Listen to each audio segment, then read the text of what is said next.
Hello, and welcome to episode 69 of the PowerScore LSAT podcast. This is John Dinning in Los Angeles. And this is Dave Kaloran in Napa Valley. Yes, sir. I know you and I are both giggling like infantile children, given that we've reached a milestone episode here. Is 69 a milestone episode? It feels more like, I don't know, junior high. I was thinking more like 18. Okay. The 18-year-old mentality that, reigns supreme around here. Oh, if only. We should have outgrown it by then. Never. Here we are. A lot to cover, interestingly enough, and what we thought was going to be a fairly narrow topic in the time since the last episode. There have been a ton of developments, so there's a lot of ground today. Yes, there is. But, of course, the most important thing to determine is, what are we drinking? That is the most important thing. Do you want to begin, or should I? I'm happy to begin because I have chosen a thematically appropriate drink. And I don't mean for our topic today, I mean for the episode number. Yes. And that would be a classic Sex on the Beach. I just can't even, I have to laugh immediately after saying that. Yeah, a drink that I would want no part of, frankly. What is wrong with it? It's got cranberry juice, orange juice, vodka. These things are all good. Yeah, it's a little too sweet for me. It's a little too sugary. Those things have no meaning to me. That criticism, I've never heard it. Fair enough. Yeah, no, that's right up your alley.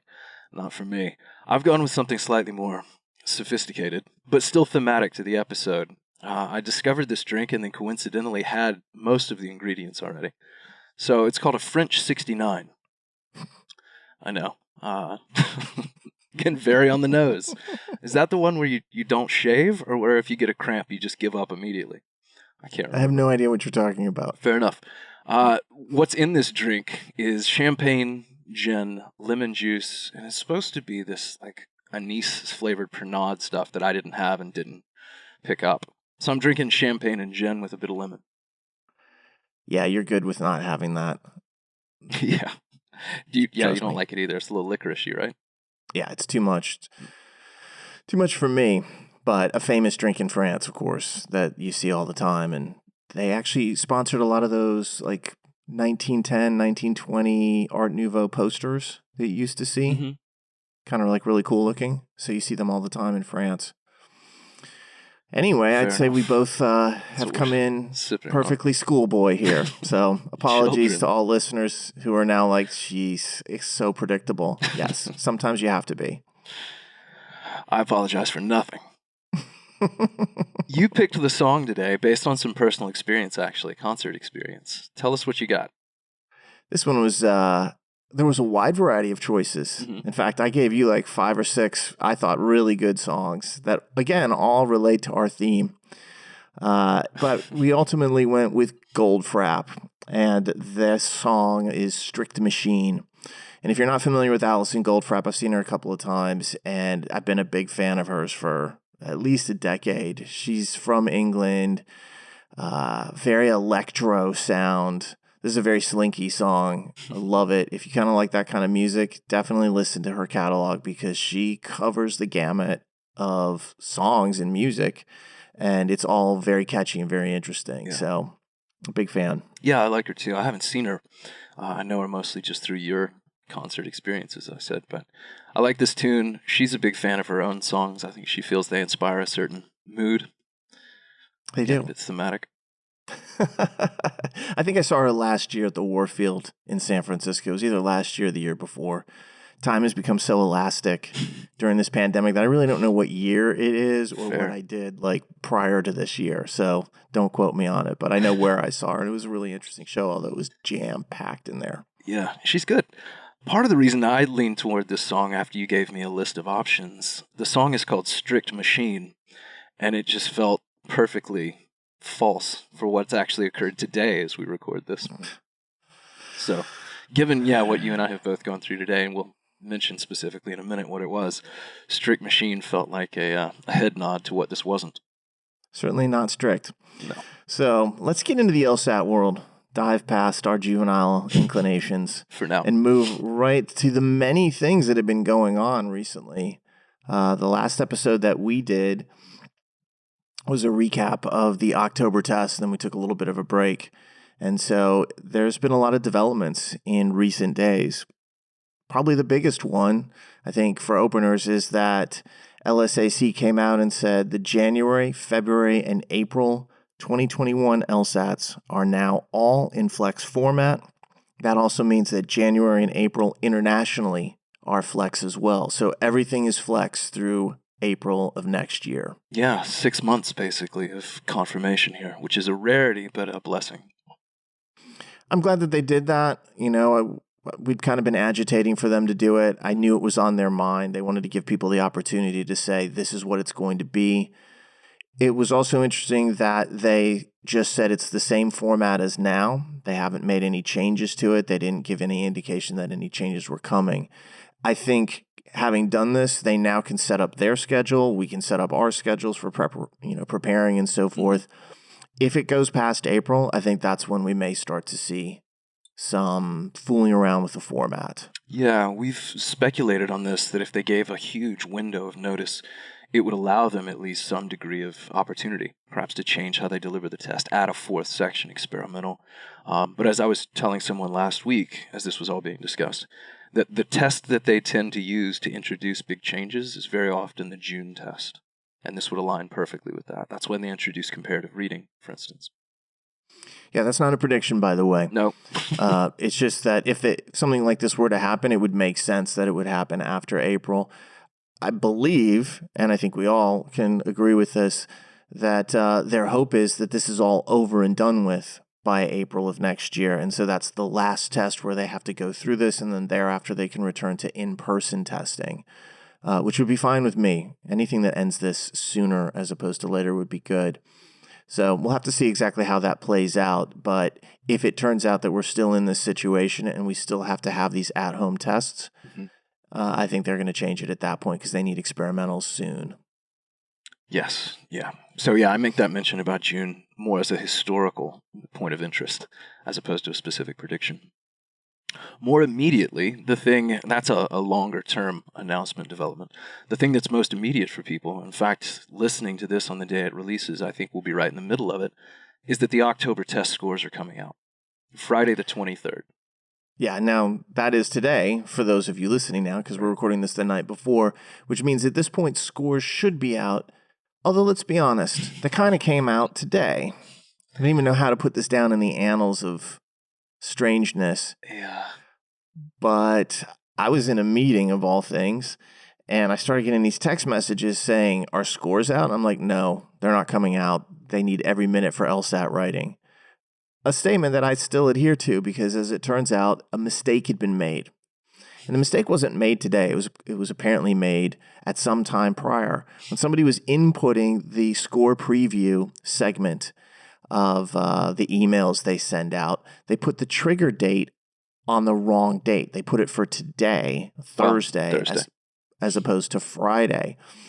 So all of a sudden, a bunch of people received messages saying your score preview is available and you now have, several days to take a look at it. And they went to their account and indeed there was a score there.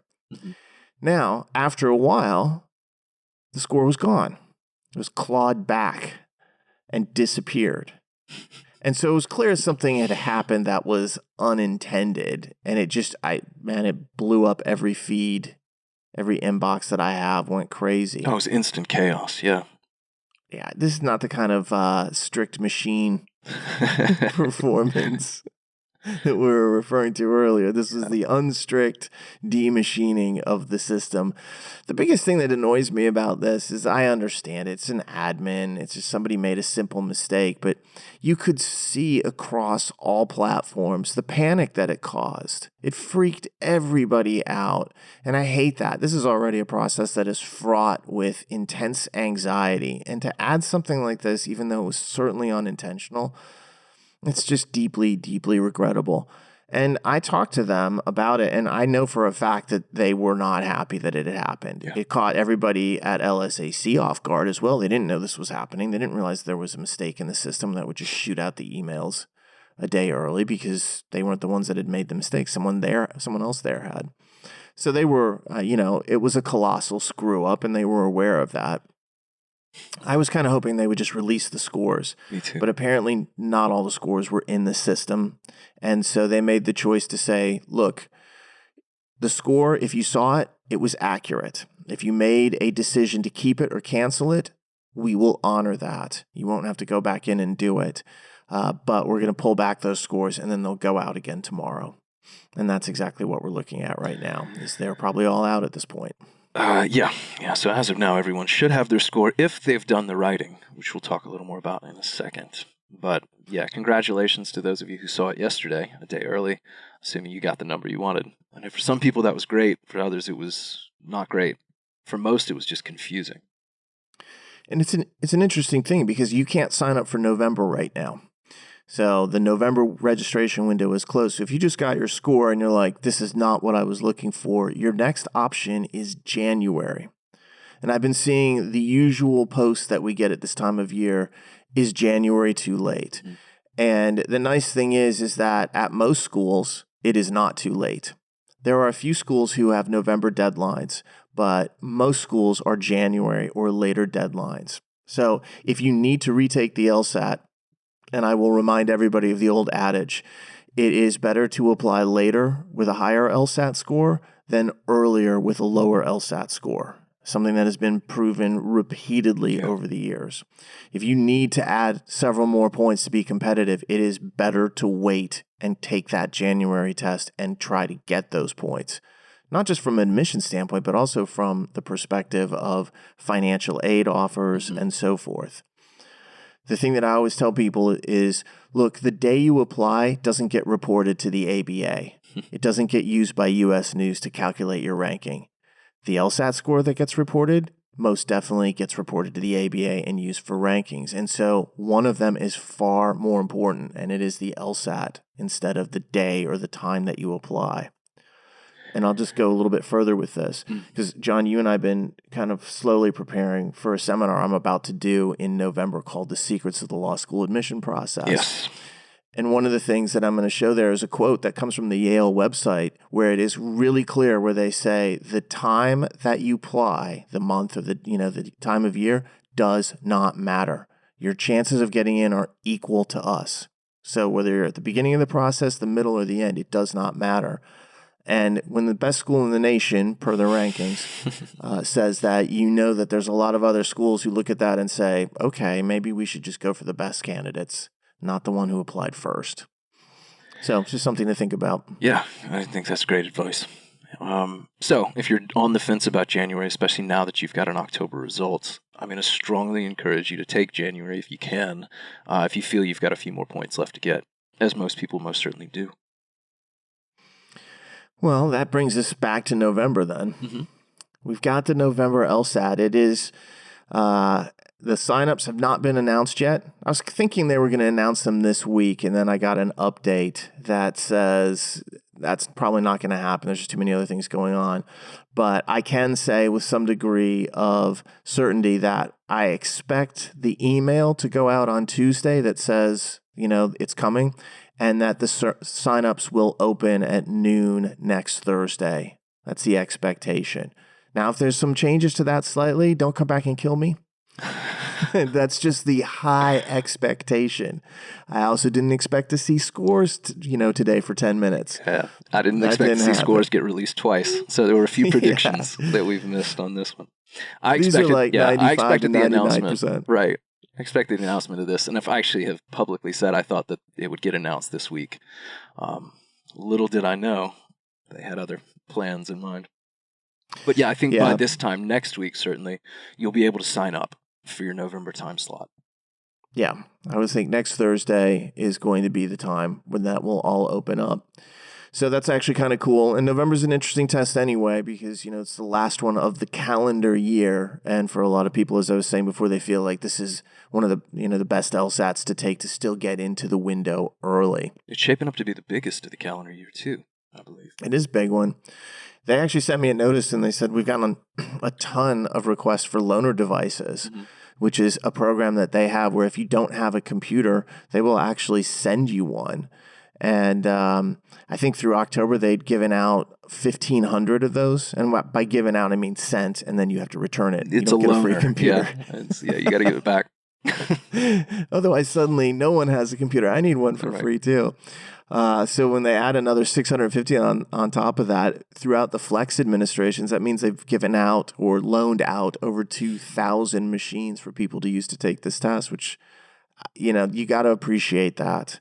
This is a good example of where I think in the past the approach might have been, yeah, just suffer and deal with it. Now it's like, well, let's try to help you with this.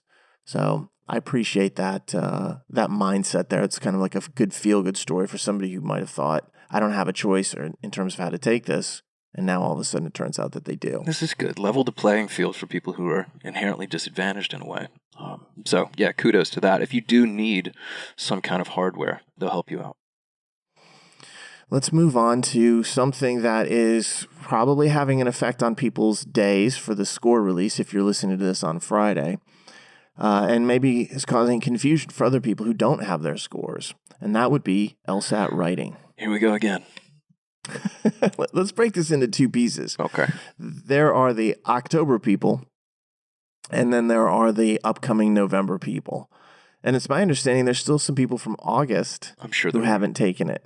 I'm like, what are you doing? Get in there. I'm sure there's some really good scores from August that are just sitting in limbo waiting for a writing sample to come through or LSAT Writing to come through. That's my understanding. So let's run the numbers on the October group for the LSAT Writing. There are over 14,000 people approved, and you should have all gotten your scores already. There's 3,000 or so that are completed, but that are not approved, and they are working on those right now. They're claiming that scores will come out within the next 7 to 10 days. There's a delay, if everybody recalls from our prior discussions of this, where their vendor checks it for flags, and then they send it to LSAC, who then processes it. Right now, LSAC's delay is like a day or so, and they've got additional people on there. So I'm hoping to see a number of people approved tonight and throughout the night. Yeah. But if you don't get your score and you have finished it already, they will work through the weekend on this. They did this last time. We expect them to do that. It should be coming. They want you to get your score. They're trying to stop, complaints and have people calling and so forth. So, yeah, and if you're not sure, you can actually check your account. They put notes in there as to the status of your writing. If it hasn't been approved yet, you'll be able to see it, typically. And the other thing is that means that there's about 3,500 people as of Thursday night here that haven't started it yet. So no score for you. Oh, I mean, words of encouragement, perhaps? What's it going to take? Threats sometimes, don't work. in some cases, it's beyond their control. I've seen some stories of people having problems. I will say one really good note is that we knew from the last test that over 50% of the LSAT writing results had been flagged. Mm-hmm. That is down. So, we've talked about it a lot, and I've seen a lot of people online saying, I've tried really hard to make sure I don't get flagged because I know that delays everything. It's now down to around 20% of LSAT writing sessions being flagged. So that is huge because if you recall, there are two queues. There is a line or queue of people who are not flagged, and those get processed very quickly. However, if you go into the flagged queue, it takes a lot longer, and that's where we see these big delays. So do everything possible not to get flagged. Don't have your phone around. Don't have your smartwatch on. All those things. Yeah. That does explain why LSAC's able to turn most of these around in a day or so, is because that flagged queue is down so significantly. I see a lot of people who are like, I can't believe that person got theirs in 2 days. I'm like, right. They clearly had no issues. The turnaround was fast. They were able to just kind of like see it and let it go when it came in. Instantaneous approval almost. If you've been waiting 7 days, automatically you've gotten flagged. So no matter what LSAC might say on the phones, which I think people have heard me say before, they're not always able to see everything. If you've been waiting 7 days, they have to look at it. Doesn't mean you're going to get rejected. Just means that they have to look at it. Yeah, I don't know what the percentage of essays that are actually rejected or forced to be redone is, but I think it's very low. Very low. Mostly this is just warning caution flags that go up as opposed to like actual violations. Oh yeah, if it was a flag means rejection, it would be chaos. It's clearly a low percentage. It just delays people. So in that flagged queue, I don't think that the percentage of people who are getting rejected is very high, but the reason they're looking at it is to make sure that, okay, everything was okay, you're good, we can push you through. That doesn't always work for everybody, though. No, it doesn't. But given that we have learned all of these things, looking at November, we know both when the writing is going to open, and we can give one more encouragement as to when to actually do this thing. Next Friday, October 30th, is when LSAT Writing for November people opens. So if you do not have a writing on your record at the moment, do this as soon as you can. Do it next weekend. Do it before your test date. Get this out of the way and done with, and then focus on the final stages of prep. So that's all you have to think about. Yeah, they said that they saw a rising percentage of people do that for October, which made everything work a lot more quickly. And you just mentioned one of the key things. You have to have something on your file. So if you took this before and you have an LSAT writing on file, you're good. You don't have to take it again. But if you have not taken it, then they won't release your score until you get that LSAT writing approved, not just taken, but directly approved. So if you're like, well, I just sat for it 2 hours ago, you still have to wait through the entire process. And I know that that's not entirely clear on their website. So just keep that in mind, because I've been seeing a lot of concerns over that and misunderstandings, really. Yeah, I'm glad you raised that point. I was asked that very question this morning, by a student who had just completed it today. And she's like, will I get my score tomorrow, Friday? No. They'll try, but I don't think so. No, she's almost certainly going to have a few days to wait. You can avoid that, though, if you're just a little bit proactive.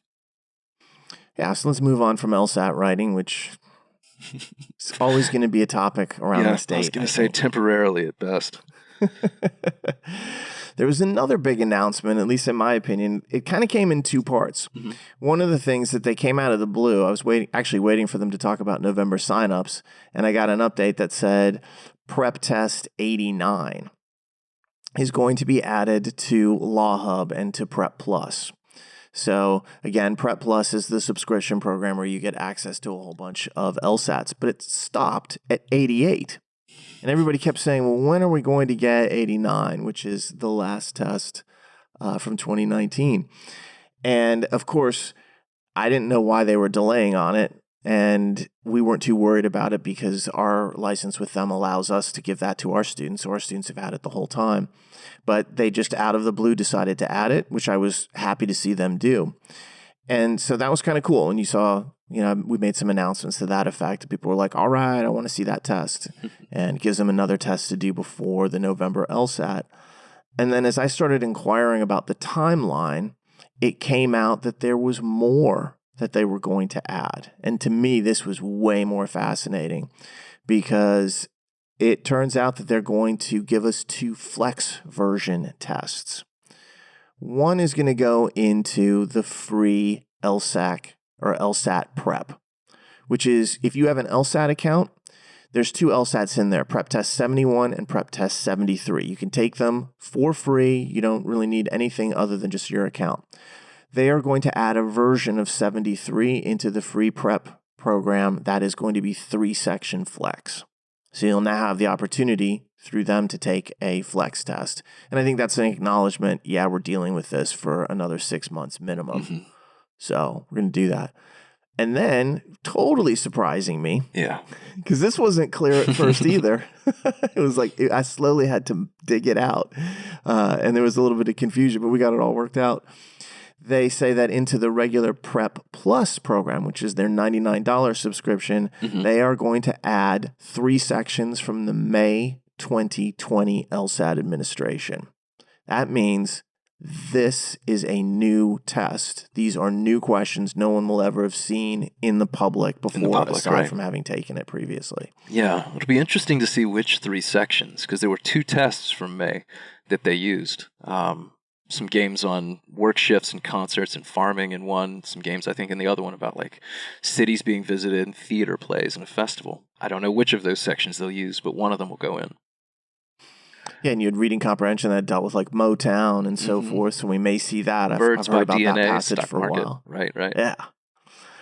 So they're going to throw that in there. And I couldn't really figure out why they did that. And then I realized that I had put a couple tweets up, I don't know, like 6-8 weeks ago that were like, hey, it's going to be like the first year since 1991 that we don't have a released LSAT out. That's kind of unusual. And I think they were like, you know what? That is true. There is no new content. Let's throw one in there.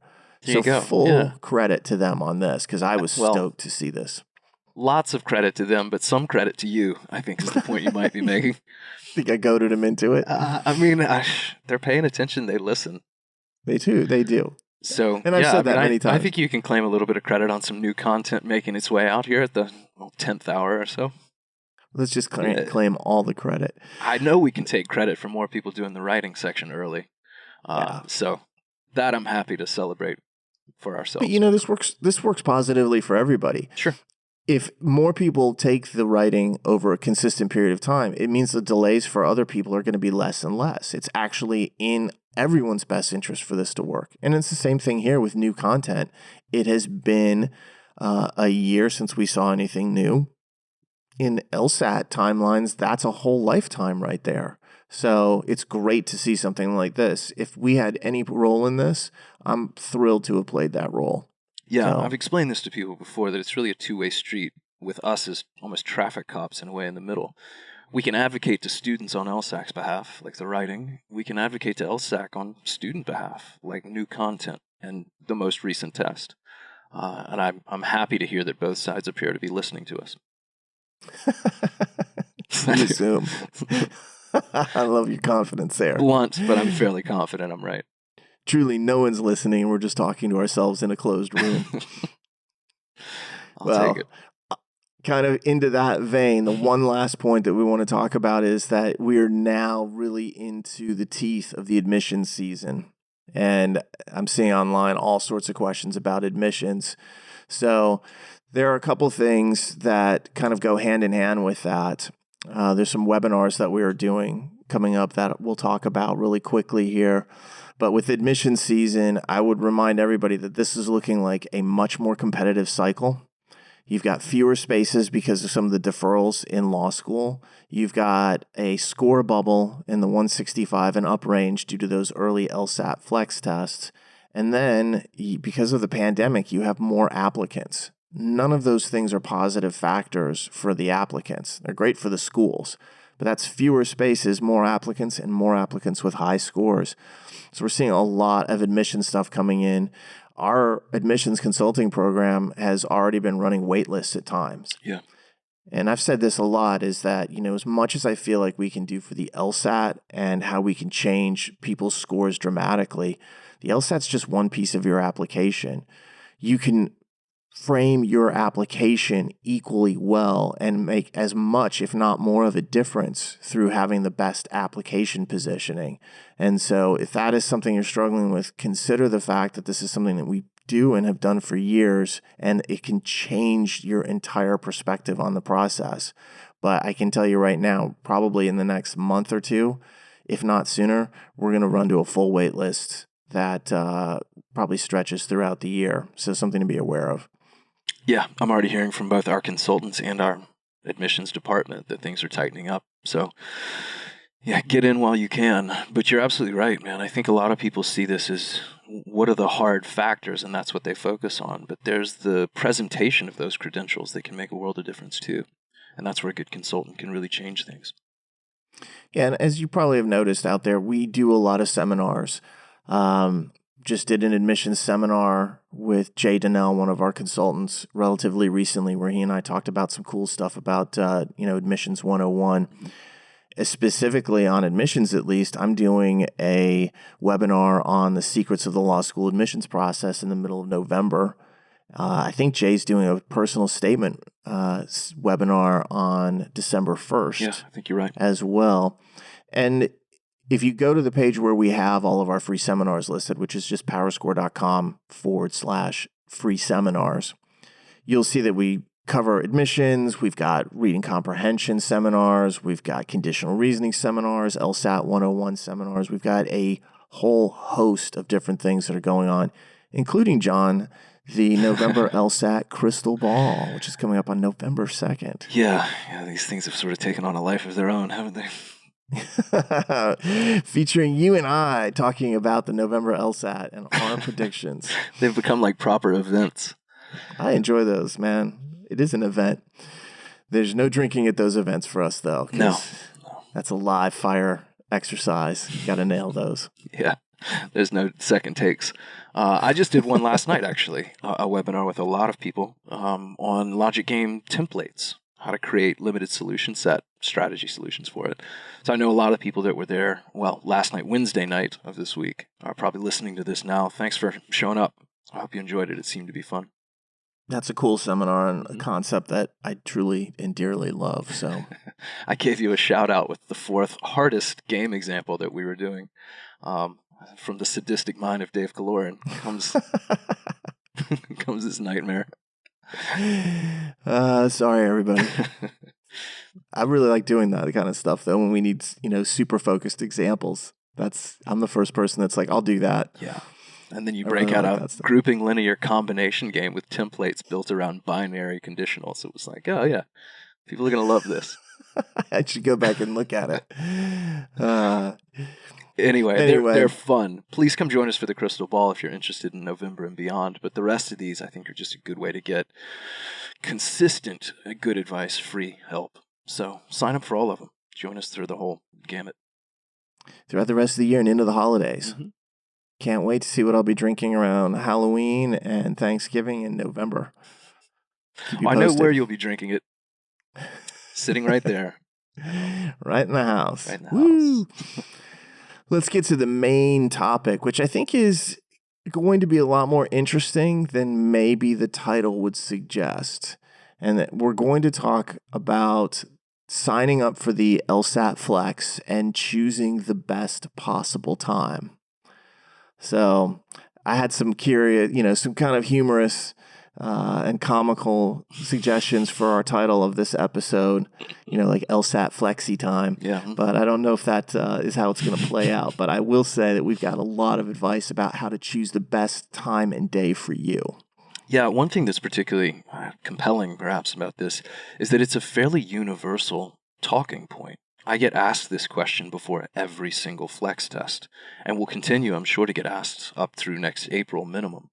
So whether you're listening to this right before you take the November test, or you're listening to this 6 months before your April exam, I think you'll find this to be really relevant to what it is that you're about to have to choose for yourself in terms of when to take the test, day and time.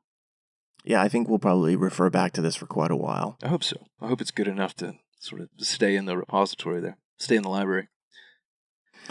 So let's start off with some common misconceptions about how the flex process works throughout the week.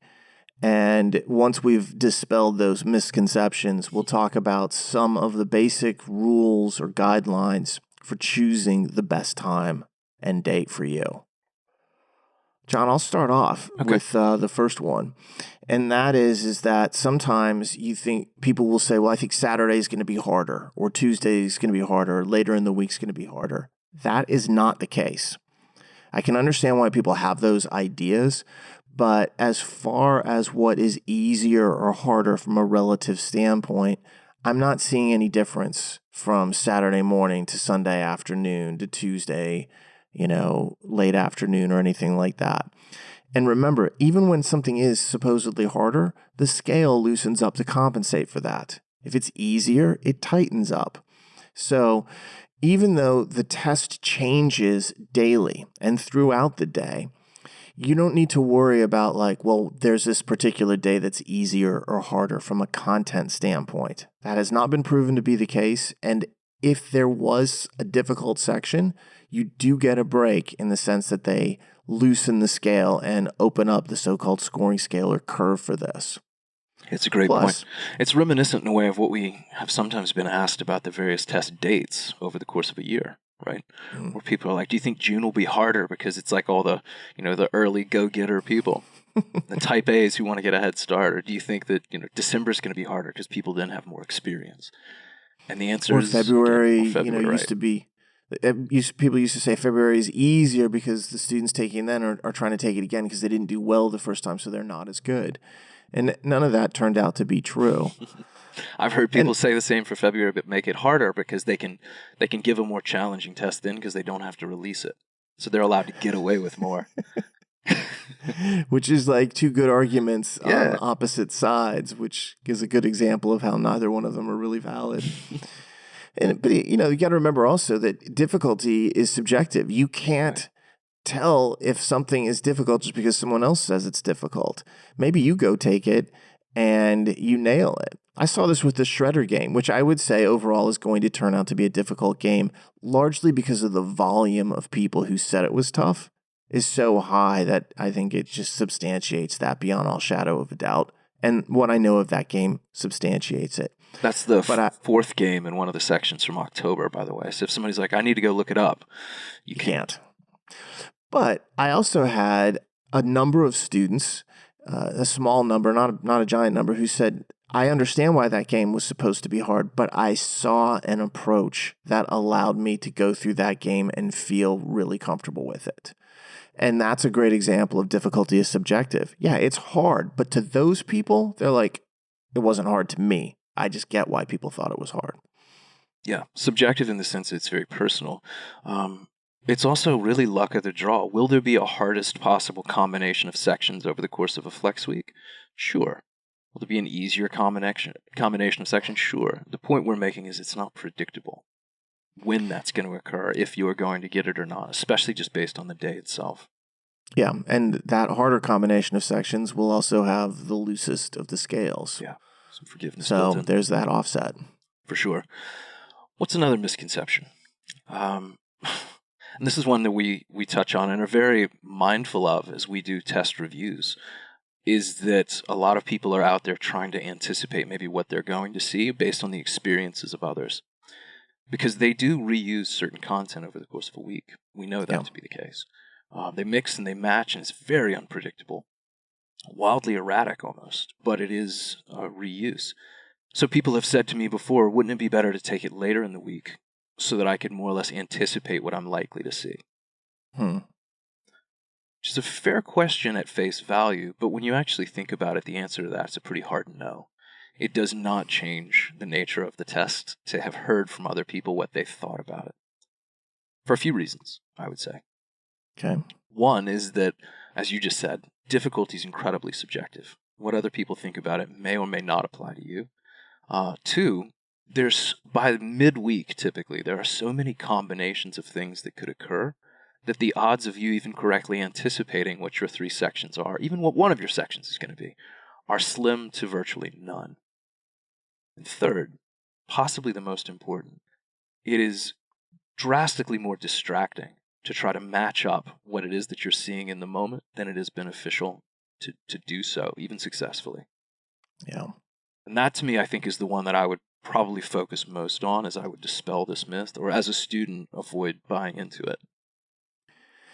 It's it strikes me as that old kind of like myth of the sirens. It looks beautiful from afar. They're singing, but as you get closer, you end up dashing your ship on the rocks. And so, I understand why everybody's like, well, no, if I know what some of the sections are. Yes, that sounds completely logical, and I totally understand where that person is coming from. However, what happens is that in actual execution, those individuals, and I see them online who are constantly, prodding and pressing for, hey, what was this game about? What type of game was it? Mm-hmm. They become obsessive about it. And you and I were talking about this point right before the podcast, and I likened it to a famous psychological experiment. And there's an experiment out there where they show the test subjects a video. And the video is of a basketball team passing the ball around. And they ask the test subjects, watch this video and count the number of passes. And so they show the video. And at the end, they're like, okay, how many passes? And whatever the answer is, like 32 or something like that. And the person's like, all right, 32. And they're like, very good. There were 32. Did you see the gorilla? And the people are like, what gorilla? And they're like, there was a gorilla that walked through the middle of the game while they were making all those passes? Did you see it? And invariably, people do not. And of course, there's a lot of reasons for this in terms of like what your mind's focused on and how that turns off attention and so forth. So I won't go into that. But it strikes me as very similar to what's happening here. Because when they rewind the video, yep, there's a gorilla that's a guy in a gorilla suit that slowly walks through the middle of the game. But because their mind of the subject is so focused on the passes, they don't even see the gorilla. And this is exactly to me what happens when somebody's so worried about the content. On the last two LSATs, we've seen 45 and 54 different combinations of possible tests. I'm not saying they used every combination, but that was what was at least capable based on what we identified. Right. Now, let's say you went out there and you studied all those combinations. You're like, I know about this section here and this section here. You're now counting passes. And when the test starts, you're so focused on counting those passes and trying to match up section to section that the gorilla walking through the game, which is actually doing the questions and absorbing the information, that gets past you. And I have seen repeatedly when students got really intense about what was coming next, their scores weren't that great compared to what the expectation was. And I have felt that the reason is they're focusing on the wrong thing and they're completely distracted in that sense. Yeah. As I said before we got into this, you were telling me about that gorilla experiment, which is one that I'm familiar with. A great British mentalist and illusionist Darren Brown has done similar things in some of his stage acts. If you don't know who that is, I suggest you check him out. He's fantastic. So do I. Yeah. Genius dude. He really is incredible. Is that you start to fixate so much on, in this case, the experience of others that you lose sense of what your own experience is meant to be, which is performing based on what it is that you're encountering, not matching it to its source or its origin or other people's feedback on it. So in a way, there's actually a danger if your plan hinges on or revolves around waiting later in the week so that you can learn things. I cannot recommend against that enough. Yeah, there are reasons, as we will talk about, to push it later in the week if it fits you, but this is not one of them. This is not one, yeah. And I think for some people it's highly damaging because they get so intense that, they might be taking the LSAT on Wednesday or even Thursday, and what they end up doing is spending 4 or 5 days beforehand trying to piece everything together. And instead of studying and relaxing and focusing on the experience, they become immersed in everybody else's anxiety. And that is a bad way to prepare for the test. Yes, it is. The wrong kind of detective, as it were. Yeah. So these are some of the things that aren't going to impact our decision making here. We're not going to worry about, trying to figure out sections. We're not going to worry about, hey, this day has an easier or harder test. Let's focus on some of the things that we do think should play a role in the consideration here. Yeah, and we'll treat this as roughly a series of quote-unquote rules, I think. Guidelines or principles by which you can make the most informed, prescient decision for yourself as you decide when to commit to taking this flex thing. Here's the first one that guides it, in a rough semblance of order, but not precise, is that I always think that the right choice has to be a personal one. In other words, your day, my day, and the third person's day could all be different, but we would make it based on hard metrics largely due to past performance, past outcomes. So it's personal but performance-based, essentially. Okay. You need to explain what that means, though. I think so. So you want me to, or you? No, I think we both will. All right. In my estimation, the way that I tend to think about it is that every time I sit down to study for this test, I take into account all kinds of different things. Obviously, the results that I get, but I also take into account my mood. I take into account my environment, circumstances, maybe time of day. Am I distracted or am I feeling really good? Am I starving? Am I just coming off the heels of a too big lunch? How am I feeling right now? Did I get any sleep last night? Was I out partying with Dave last night? Not recently. Probably not recently.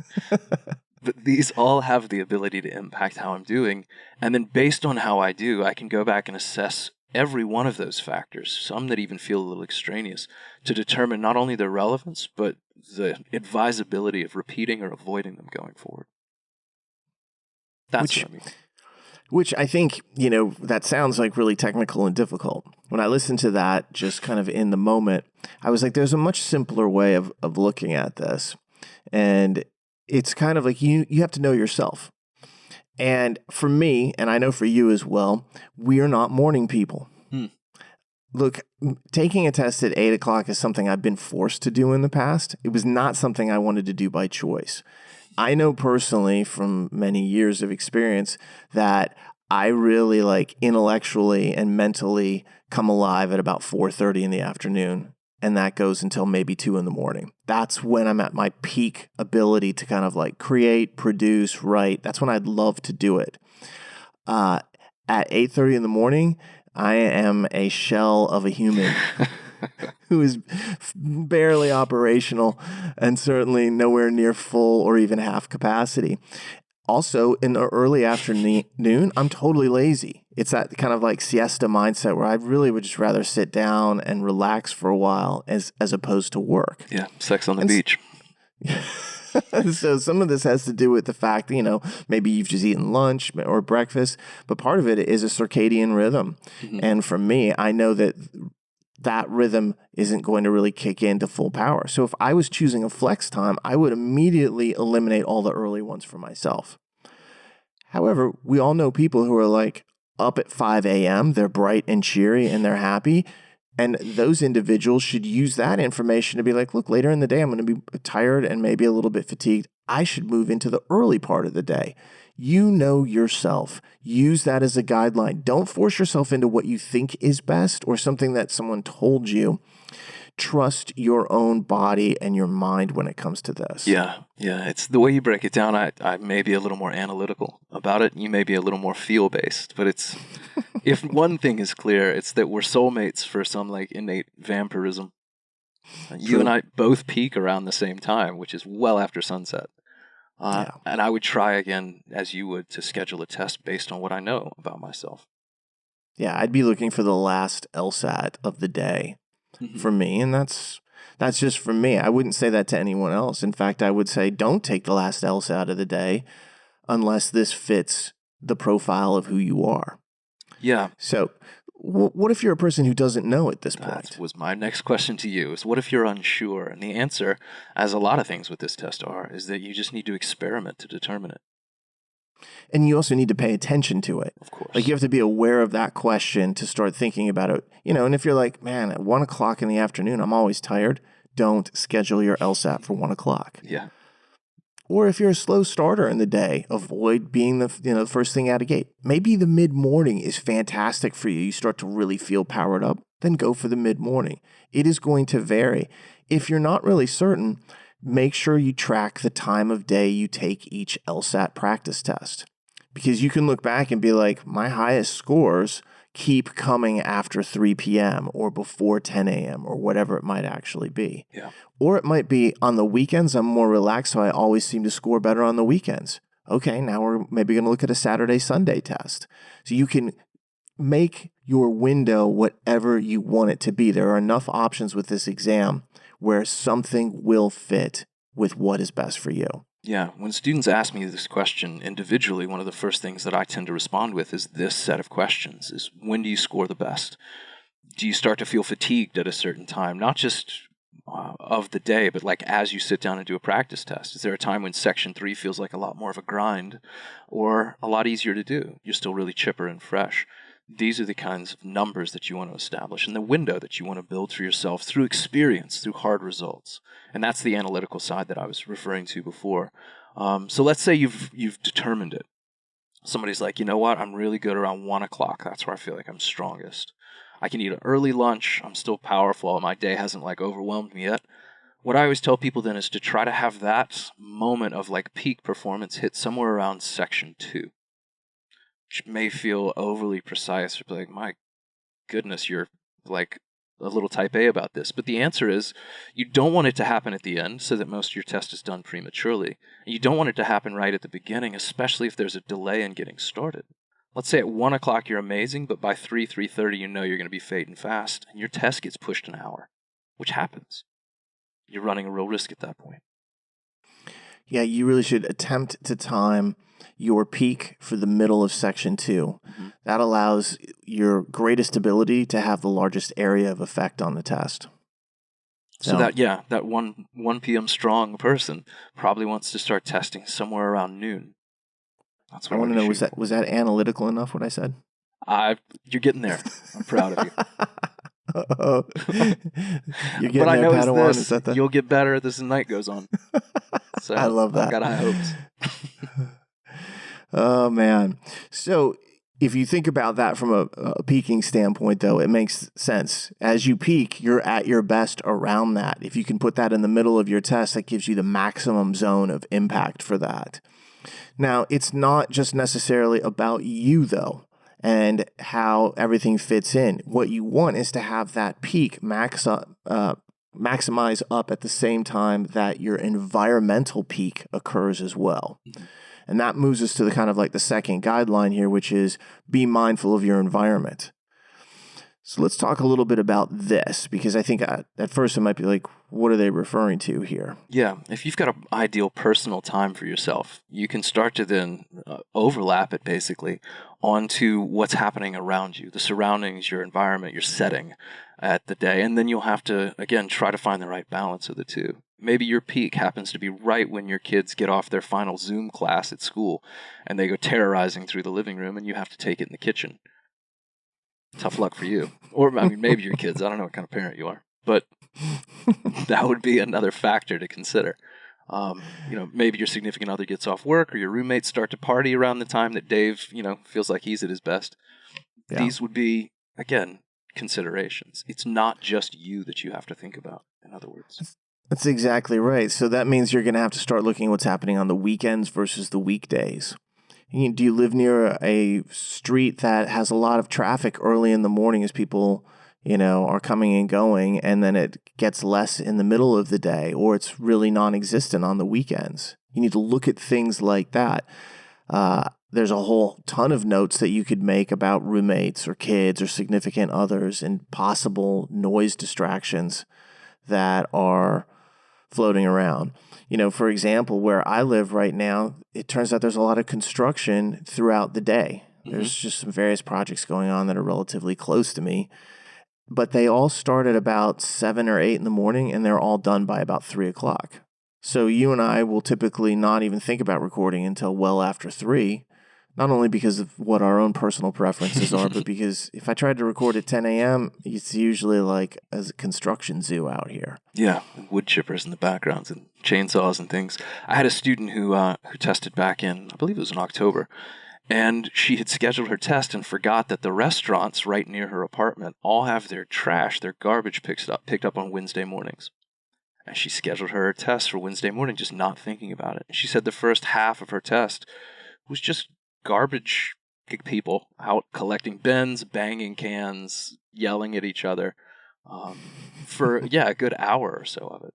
Oh, that's rough. It was just, and she knew, she just didn't think about it in scheduling the day. Yeah, and you can use those soft foam earplugs now, but it's still an annoyance because it's in the back of your mind that it's floating around. You're still hearing it a little bit through those. Yeah. She said it didn't occur to her until she heard the first truck backing up with the beep, and then it was just like, oh no. And she said at that point it was basically game over. Yeah, that beep is the worst. That's just, yeah. Also, you want to interact, by the way, with your roommates, your significant other. You see so many stories from people who are like, oh, my roommates, they didn't realize that I was doing this, and so they walked in or they started making noise.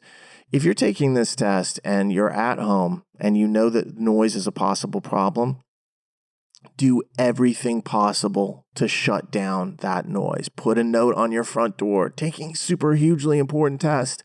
Please, please, please, I'll give you cookies if you don't make any noise. Do what is needed to get your significant other in line with the idea of like, this is serious, which they should already know at this point, hopefully. But this is so serious, I need you to basically muzzle the children if they start making noise. Don't put them in the bath next to the room that I'm in. Put them someplace far away or take them to the park. Do something, get out of the noise zone that you might create. So you can take a little bit of control. But the idea here is, if the first rule is follow your own body and your mind. The second rule is try to control your environment and be aware of it as much as possible. Mm-hmm. Yeah, and that actually has, you mentioned before, the idea of weekend versus weekdays. It might be a lot easier for a significant other to take your 3 yappy dogs to the park for a few hours on a Saturday or Sunday than when she's supposed to be on conference calls all day Monday or Tuesday. Again, it's strange little factors like this that, again, can make a world of difference. Be mindful of this, plan it out, think it out ahead of time, and then run through a few trial scenarios where you actually do it. I'm going to take it at this time.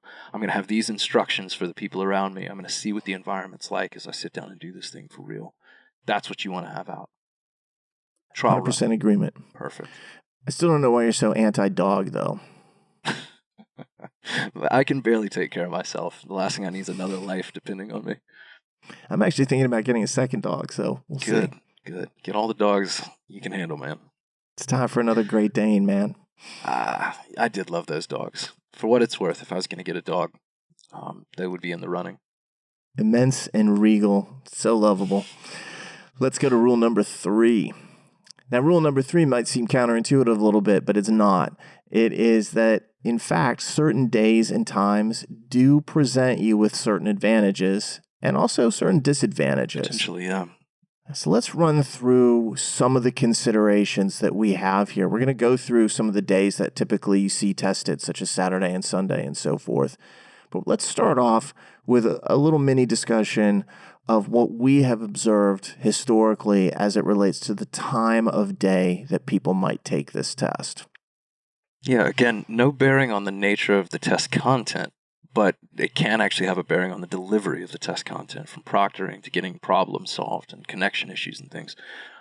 It does seem to me, I'll say historically, not just anecdotally, that earlier in the day typically presents fewer problems for people, with the one glaring exception of when the world's internet went out that one time.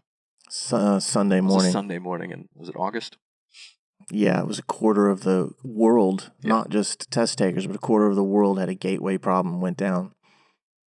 So, again, ignoring that one slight blip, early mornings tend to be a slightly smoother experience, I think, for people, from what we've heard. Yeah, and using my powers of analysis, what I have noticed is that it seems to be connected to the number of users in the system. So I've noticed this recently. The first couple of flexes were a little bit bumpier than the last couple of flexes, so they're getting better. They've had more staff on and things like that. But it is typically the case that when that Saturday morning of the first flex starts or that Sunday morning of the flex starts, there are the fewest number of people taking the test. It's just opened up. And 2 things occur. There's not as many people in the system, so it's not being pressurized. And secondly, if there is an issue, the number of other people having issues is fairly minimal, meaning that your ability to get the problem resolved seems to be a lot better. They resolve the problems faster. There's no wait time. Anybody who follows me on Twitter has seen that I will sometimes post about the wait times. Mm-hmm. And I talk to LSAC throughout the days of the test. And, recently the conversations have been a lot nicer, I think, for all of us in terms of information, because it's been like there haven't been as many problems. But a lot of times, John, when things start early, it's very early here. It's like 4 a.m. On the West Coast. Even as I get up relatively early and watch it, I'm oftentimes like, this is good. There's nothing going on. Mm-hmm. This would be a great time to take the test. Also, some days have fewer testers than others. Mm-hmm. It's not totally predictable to me yet. But on the last October test, as it turned out, Saturday was really big. Thursday was really big. Sunday was the smallest of all the main test days. Yeah. So I can't really say exactly why that was the case, but I'm aware of the fact that it was. So when there are fewer people in the system, I feel like people's ability to get problems fixed and to avoid problems entirely is enhanced. Yeah, that would not be enough for me to tip the scales to an early morning test time. I still would be more penalized by the fact that it was early in the morning than the fact that if there's a problem, I can get it fixed faster, potentially. Yeah, but all else being equal. All else equal, yeah. Yeah. The problems that I start to see where they're more serious tend to be later in the day, and there's more test takers in the system. And so naturally, from a volume standpoint, makes perfect sense. Mm-hmm. Where I've seen this particularly play a role at times has been with people who have a special accommodation.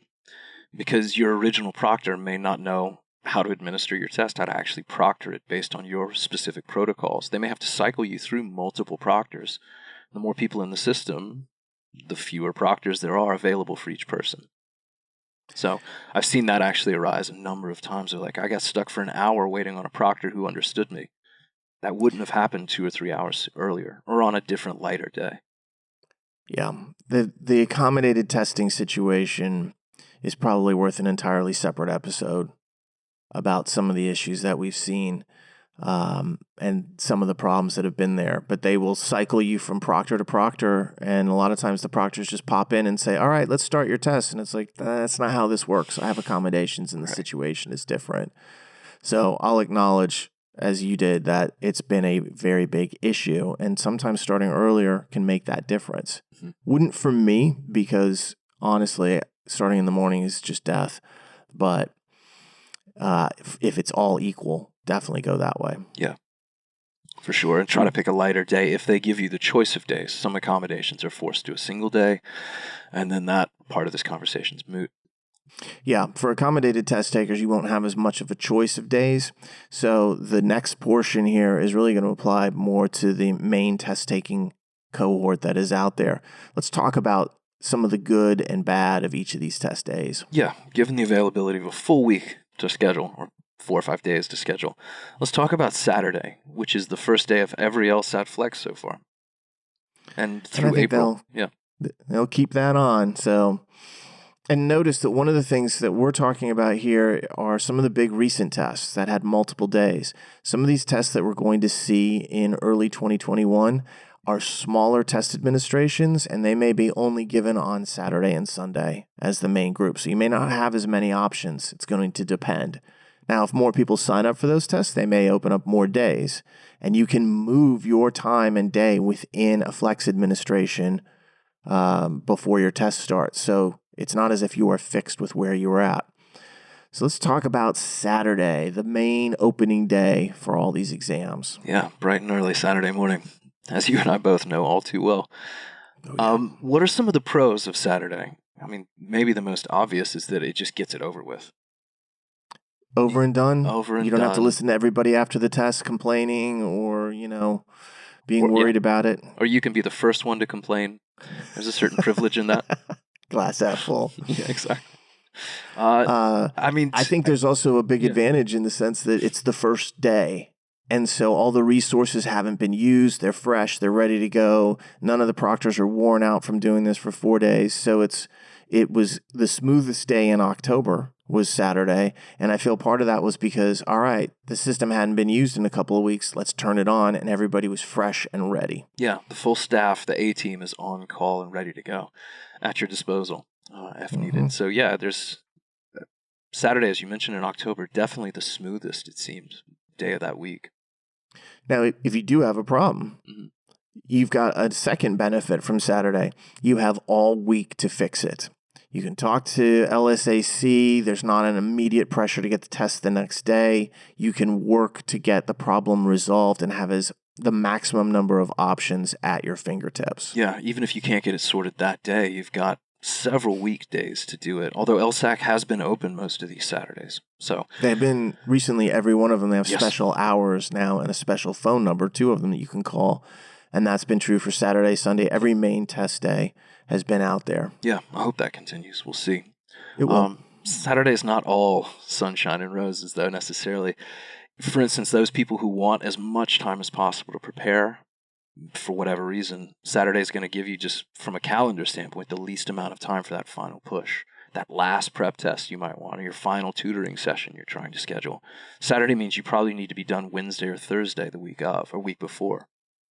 Yeah, you might lose 3-4 days that someone else has to study. So it depends upon your level of anxiety and nervousness. Some people are like, I just want it over with now. Let's get to it. Saturday's for you. Some people are like, I want to squeeze every second out of this. Go later than Saturday. Yeah, Saturday's the only day I can take practice tests. It's like maybe that one extra Saturday, pushing the test later, would have been worth it. Yeah. I hope this doesn't actually have a factor in or a role in this, but I have seen it happen where people hearing the chatter after the weekend will realize, oh, you can wear earplugs now. They wouldn't have known that on Saturday. Or, oh, I didn't realize I had to follow XYZ procedure to do this. Or this one, I didn't realize that I could use Control F. Which I will reiterate for the 58th time. Control F or Command F on a Macintosh is acceptable. It is approved. It is not flagged. They don't care about it. You can use it if you want to. Yes. So I've seen some of the conversations happening after Saturday actually benefit people from policy standpoint later into the week. Yeah. And then, of course, Saturday is often a big test day because a lot of people do use that. So if you do have problems, you can get caught in the crush of people, and it may take longer to resolve that just because there's so much to go through. Yeah, and while we're talking from a pure calendar standpoint, it also gives you the longest wait time. Just there's no getting around it. If you test Saturday, you're going to wait longer than anybody else to get your score back from that test. About 3 weeks, so... It'll be about 3 weeks from there, yeah. If you test Thursday, it's closer to 2 weeks. Exactly. So, I don't think that should make a huge difference for people, but if the desire to see a score as quickly as possible outweighs your desire to get the LSAT over with as quickly as possible, Saturday may not be your day. This is, again, you got to look inside your own head. Mm-hmm. You have to figure out where your priorities lie. Is it getting the test done with, or is it having the shortest wait to get your scores back? Is it having a couple extra days to study, or is it I need to take it on the weekend because this is the easiest time for me? You can figure these things out beforehand. It doesn't become entirely random. Just do it in a systematic way so that the choice that you make is as good as possible. Yeah, I would think eagerness to take the test should outweigh, for most everyone, an impatience to see your number, right? Because only one of those actually affects your performance. I agree, but anyway, know thyself, listener. So let's go to Sunday. Mm-hmm. So Sunday, not that much different from Saturday in a lot of respects. Your test is done relatively early. It's the weekend, so that has a different set of considerations with it. There's plenty of time for a makeup to be granted. You typically don't have to worry about work. You may have to worry about children being around. It depends upon your personal situation. So at least from the outset, I'd say Sunday very similar to Saturday. Although, as we saw in the last administration, fewer people opted for Sunday than they did for Saturday. A good bit smaller, in fact, about half as many, I think. I don't remember the exact numbers, but it was significantly less. At least a third. A third smaller. It also gives, and this to me is an often overlooked benefit of Sunday, it gives you a buffer day from what a lot of people is the last day of classes for the week or the last work day of the week. It gives you Saturday off to prepare yourself for test day. For me, I think it would be tough to go right from a long week, Friday, long day perhaps working, right into a Saturday, say, morning or midday test. There's just no time to decompress and recalibrate yourself. But if you test on Sunday, you've got that typically day off on Saturday where you can just get your mind right. 100% agreement. Although, let me present a flip side scenario. Okay. You take the test on Saturday, then you drink on Saturday night, you have all day Sunday to recover. That is true. The earlier in the week I could take the test, the less opportunity for a lack of self-control to come back and get me. So you're not wrong. That's true. Of course, if Sunday is a smaller test volume day for your administration, that can often mean faster solutions, lower wait times, these types of things. So you get that benefit as well. And obviously my comment about drinking on Saturday after the test is in some jest. Not entirely, though. Yeah. I mean, control yourself, people. Do as we say. People. Not as we do. What about some negatives here with Sunday? Well, I mean, a little bit like Saturday on this as well, that it doesn't give you quite as much time as a test later in the week would if you need that final prep push. Like I said, if Saturday is your best day to take a practice test, you obviously wouldn't want to test on Saturday. But testing on Sunday the next day is probably a little bit too soon as well. Give yourself some time. And there's a slightly longer delay before release, too. Yeah, not too bad, though. And again, it's Saturday and Sunday, those weekends, it's tough to say. Some people really decompress on the weekends and they can't focus as well. They need to come out of work or take time off from work to be able to do this. So you have to look at yourself and figure it out. Yeah. What hasn't been an issue so far, we just kind of referred to it, is that LSAC has made themselves available Saturday and Sunday. So the typical office hours on Sunday haven't been a factor to this point and don't appear to be going forward. Hopefully that's the case. All right, so let's move to Monday and or Tuesday, depending upon what they offer. Yeah, to clarify that, so the different tests that we've seen so far with Flex have had one of the 2 days, Monday or Tuesday typically, is a day off where no one tests. But it's varied from administration to administration. And it's interesting, they do this intentionally to give the proctors a break. So this is built in to give Proctor U a reset because they know that Saturday and Sunday will have some intensity. In some instances, they've had Monday as a full test day. That was 2 test administrations ago. Last time it was Tuesday. And so that gives the system a breather that is in there. So I doubt that they're going to change that. In the future tests that have all these different test days, I don't think you're going to see both Monday and Tuesday. You will see just one of them. Yeah, probably Tuesday is the one. Tuesday seems like it, makes a little more sense. If the idea is a break, then don't make it 3 straight days. What's your take on that, let's say Monday, Tuesday scenario? Yeah, we'll treat them equivalently because I think you're only going to have one of the other options. My personal take, just right out of the gate, is it's my favorite day. This would be my choice if I had to make it. I don't know that it would be mine, but I understand your decision. Tell me what you like about it. A number of things. It gives me the full weekend to prepare, to get my head right. If I needed to take like one last section or test or review something, I've got those days where I can do it. It gives me a lot of freedom those days, which would be, at least in my personal case, largely under my control. Less now, less lately than in the past, but presumably I'd have a little more say in what happens Saturday and Sunday, and then could be ready for a Monday or Tuesday. It's early enough in the week, and this actually is a big one for me. As a safety net, it's early enough in the week that if something went wrong, I'd feel like I could get it addressed and get a makeup test scheduled for later that week. I'd like my odds with that. If approved, yeah. Yeah. I know LSAC's going to be open. These haven't been huge days in terms of test taker volume. So, again, I like my odds if I need to get some customer service. It's there. And yet it gets it taken care of and behind me as well. I think I'd have anxiety if I waited till like Thursday. Okay. Part of my issue with taking it on Monday or Tuesday or even Thursday is, it's right away, it's a work conflict for most people. Monday is, for me, one of the busiest days of the week, and I think that's true for everybody, so it's nothing special. So trying to take off time to do that and go take the exam, especially when, I have to get everything set up and make sure that, nothing around the house is a problem. It just feels like it's a little more pressurized. Like I'm doing it not as the focus of the day, but as something to check off on my daily list. And that's not how I want to treat the LSAT. I see. So you're probably a Saturday, Sunday kind of guy. I think I probably am. Sunday, then, I'd guess. Most likely. Yeah.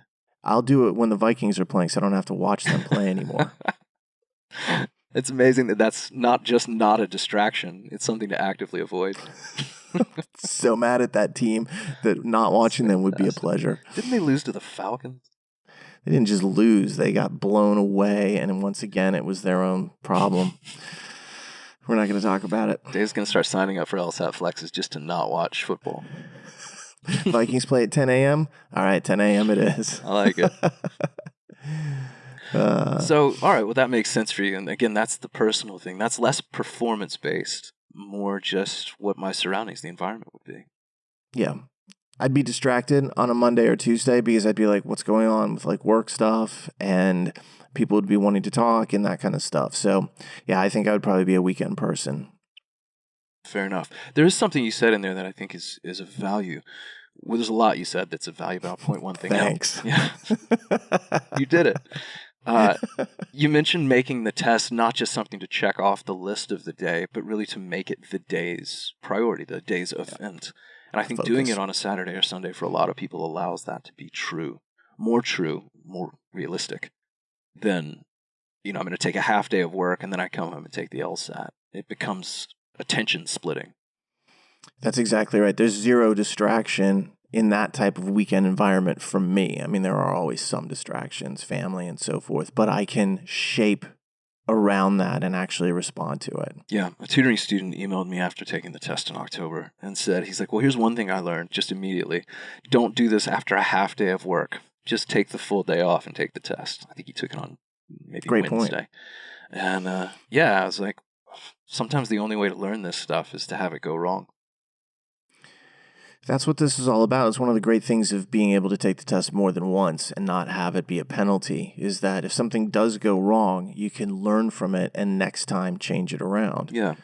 So we just did Monday, Tuesday. What about that Wednesday, Thursday choice that you typically would see? Again, treating these similarly. What we've seen sometimes with days this late in the week is that they're reserved for people with special accommodations. I think Wednesday, for instance, in October, was more or less held for people who had paper tests accommodations. So it may not be that you have these options or that you have both of them, but assuming you do, we'll treat them similarly. Again, I mean, it's almost the exact opposite now of what we talked about with Saturday and Sunday. There's more time to prepare. You've got a full week to learn certain things about, say, rules and policies and procedures you may not have known.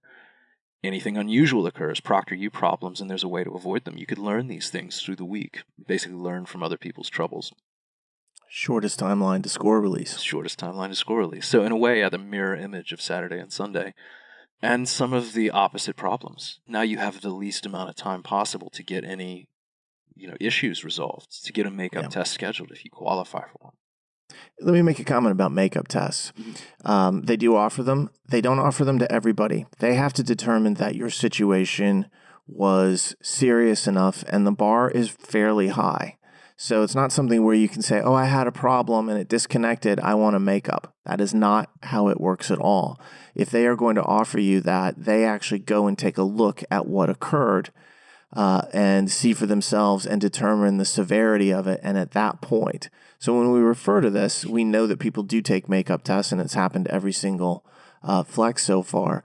But just because they exist doesn't mean that everybody qualifies. And it's my understanding that a fairly small percentage of people qualify for that. So be aware of it. But it's not a free do-over. Yeah, it's not like, I just didn't like it, so I closed it out and I'll get myself a makeup. That's not going to work. But your point is well taken here, and that is if you have a problem on Thursday and they're like, okay, here's your makeup on Friday, all of a sudden you're back to back. And that sounds, okay, I can do that, but that's not so easy for people. Sometimes people have traveled to go to a hotel. Sometimes they had to get off from work or get childcare of some sort. It's a lot easier in principle than it is in practice in many instances. Yeah, it's back-to-back days of kicking your significant other out to the park, as we discussed. So it comes with, it comes with hurdles.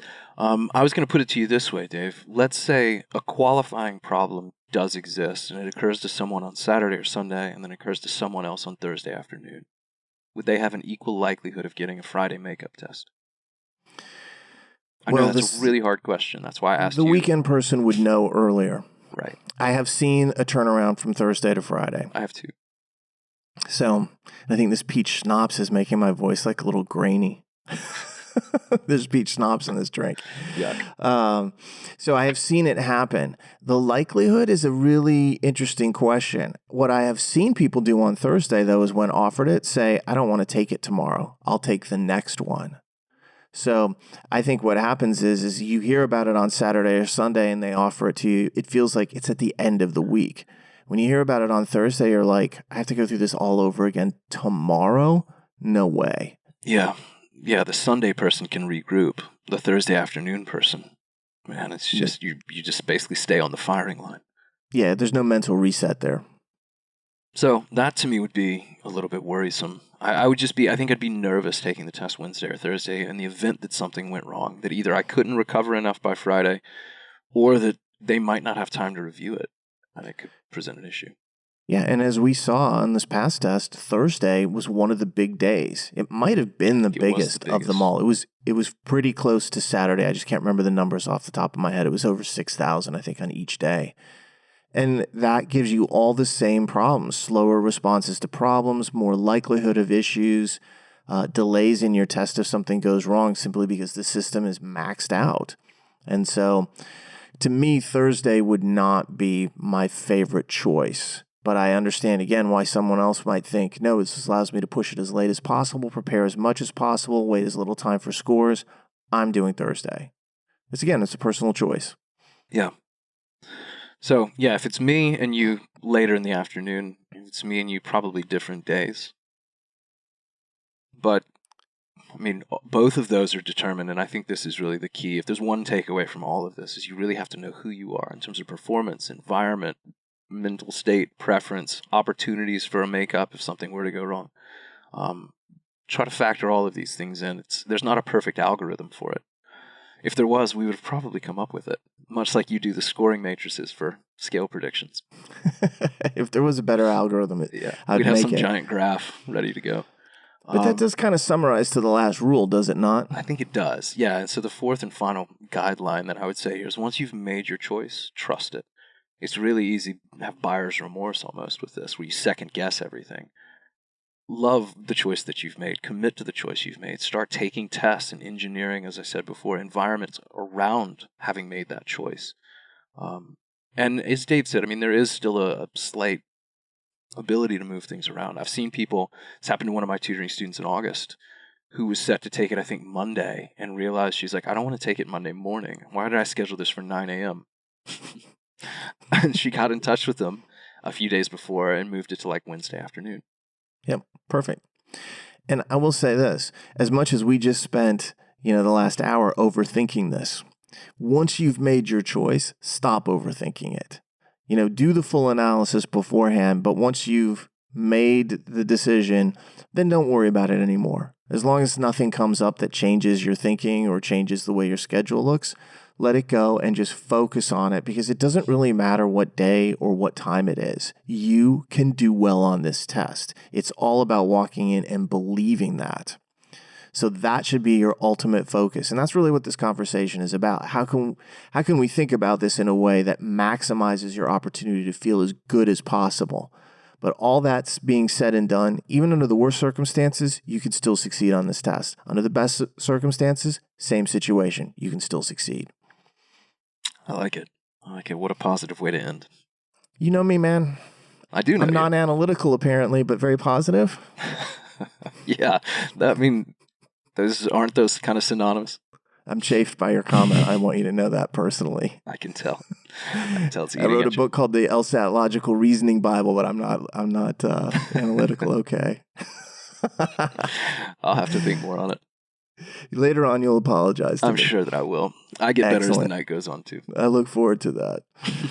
Well, that brings us to the end of this podcast. If you get a chance, please subscribe to it on iTunes, Spotify, YouTube, or anywhere else you may find it in the world. And if you've enjoyed this, please leave us a comment or a rating. If you have any questions, you can send those to lsatpodcast@powerscore.com. On behalf of Jon and myself, we hope your scores came out well if you've just gotten them today or in the recent weekend. And we want you to stay safe out there. We'll talk again to you soon.